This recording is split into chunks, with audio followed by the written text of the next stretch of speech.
Want to play Brawl Stars with a controller on your iPhone? Here's the full step-by-step guide to get you started in 2025.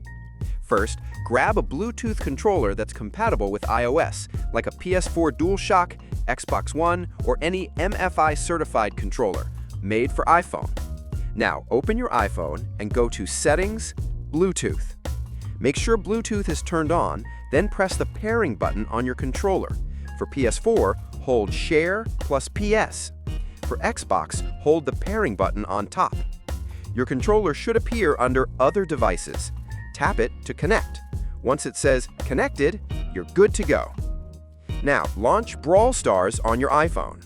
In most cases, Brawl Stars will automatically detect your controller.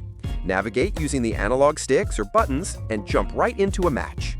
Keep in mind, if the controls don't work, check if your game is fully updated or try restarting both the game and your phone.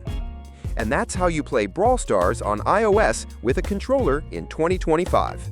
Like and follow for more mobile gaming tutorials, and drop a comment if you want a full controller setup guide for Android too.